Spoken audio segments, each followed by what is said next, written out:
आज टूनी चिड़िया के घर में शादी है। सब जंगल के पक्षियों काम करने में बिजी हैं। अरे मोनू बेटा, बारात आई कि नहीं आई अभी तक? नहीं माँ, अभी तो बारात नहीं आई है, लेकिन अभी बात हुई है। बोल रहे थे अभी रास्ते में हैं, थोड़ी देर में पहुँच जाएंगे। ठीक है तब बेटा, सब अच्छे से तैयार हो गया है ना?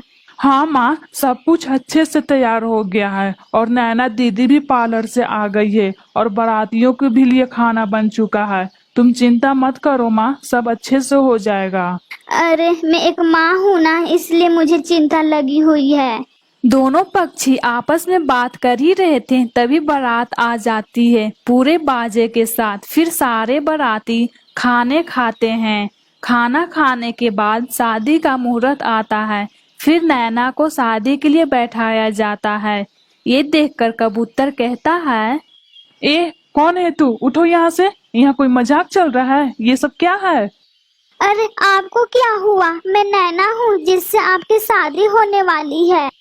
छी छी छी, मुझे ये शादी नहीं करनी है। माँ पापा, आप मुझे कैसी बौनी चिड़िया से शादी करा रहे हैं? मुझे ये शादी नहीं करनी है, ये बौनी है।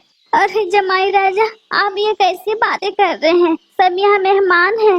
मैं मानती हूँ मेरी बेटी का हाइट कम है, पर ये बात मैं आपको पहले ही बता दी थी। क्या आपको मालूम नहीं है? माँ ये सब क्या लगा कर रखा है? ये मुझे बोल रही है कि आपको मालूम नहीं है।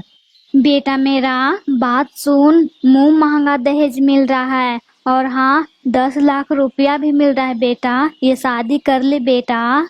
माँ मुझे ये सब नहीं चाहिए, दहेज उहेज। अगर मेरी इस बौनी चिड़िया से शादी हो जाएगी तो मैं अपने दोस्तों को कैसे मुंह दिखाऊंगा? माँ सब मेरा मजाक बनाएंगे, मैं ये शादी नहीं करूँगा। आप अच्छी तरह से समझ जाइए माँ। जमाई राजा, आप ये क्या बोल रहे हैं? जमाई राजा, आप हमारे समाज के सामने बेइज्जती मत कीजिए जमाई राजा। हाँ कबूतर भाई, आप ऐसे क्यों कर रहे हैं? कबूतर भाई, ये शादी कर लीजिए भाई, नहीं तो सबकी बेइज्जती हो जाएगी भाई। ये शादी कर लीजिए आप। अच्छा तू एक बात बता, तू मेरा दोस्त है या दुश्मन? तुझे बहुत दया आ रही है, तू ही इस बौनी चिड़िया से शादी कर ले। इस बौनी पर तुझे ज्यादा दया आ रही है तो तब ठीक है, मैं ये शादी कर लेता हूँ, तुझे नहीं करनी है तो। बेटा तुम्हें दिल से धन्यवाद देती हूँ बेटा, तूने मेरी समाज के सामने इज्जत रख ली बेटा। माँ जी आप ऐसा क्यों बोल रही हैं? माँ जी जो होता है सब अच्छे के लिए ही होता है। ठीक है माँ जी, ये शादी अब शुरू करते हैं। फिर दोनों पक्षी एक दूसरे को माला पहना देते हैं। फिर ये शादी हो जाती है। ठीक है माँ जी, अब हम लोग चलते हैं, आप अपना ध्यान रखिएगा माँ जी। फिर दोनों पक्षी उड़ते उड़ते अपने घर पहुँच जाते हैं। अरे मोनू बेटा, तूने शादी कर ली बिना बताए, और किया भी है तो एक बौनी से, और इस बौनी को हमसे अलग ही रखना, तुम समझे? माँ आप इस तरह से नैना को मत बोलिए। माँ नैना की हाइट कम है तो क्या हुआ माँ, लेकिन नैना दिल की बहुत अच्छी है माँ। और तो और माँ, ये घर का सारा काम जानती है। हाँ ठीक है, अब इसकी तारीफ बंद कर तू। अब जा, रात बहुत हो गई है, जाकर सो जा। अब मैं भी सो जा रही हूँ, ठीक है? ठीक है तब माँ, अब हम लोग सो जाते हैं। इतना बोलकर फिर तीनों पक्षी सो जाते हैं। फिर रात से दिन हो जाती है। इधर नैना सुबह जल्दी उठ जाती है। नैना जब उठती है तो देखती है मोनू के माँ के पीछे एक बड़ा सा सांप बैठा हुआ है। ये देखकर नैना बहुत डर जाती है। तभी अचानक से नैना की सांस उठती है। ये देखकर वो भी डर जाती है। तभी नैना तुरंत सांप को उठाकर फेंक देती है। ये देखकर नैना की सास नैना से कहती है, बेटा आज तूने मेरी जान बचा दी बेटा। मोनू सच कहता था, तुम दिल के बहुत अच्छी हो बेटा। ये एहसान मैं जिंदगी भर नहीं भूलूंगी बेटा।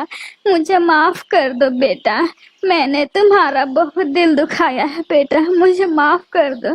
पता नहीं मैं तुम्हें क्या क्या बोल दी, मुझे माफ कर दो बेटा, मुझे माफ कर दो।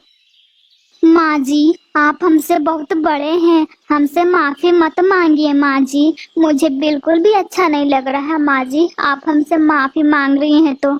आप भी दिल की बहुत अच्छी है माँ जी। खैर ये सब बात छोड़िए माँ जी, अब हम लोग साथ में रहेंगे और हर दुख सुख में साथ देंगे माँ जी। मैंने ठीक बोला ना माँ जी? हाँ बेटा, तुम ठीक बोली हो। अब हम लोग साथ में रहेंगे मिलजुल कर। ठीक है बेटा। चलो बेटा, मैं तुम्हें जंगल की सैर कराती हूँ। तुम्हें बहुत अच्छा लगेगा बेटा ये जंगल की सैर करने में। चलो बेटा। मोनू, तुम भी चलो मेरे साथ बेटा। ठीक है माँ जी, चलिए, आप बोल रही हैं तो। फिर तीनों पक्षी जंगल की सैर करने उड़ते उड़ते निकल जाते हैं और खुशी खुशी से जिंदगी साथ में सब बिताने लगते हैं।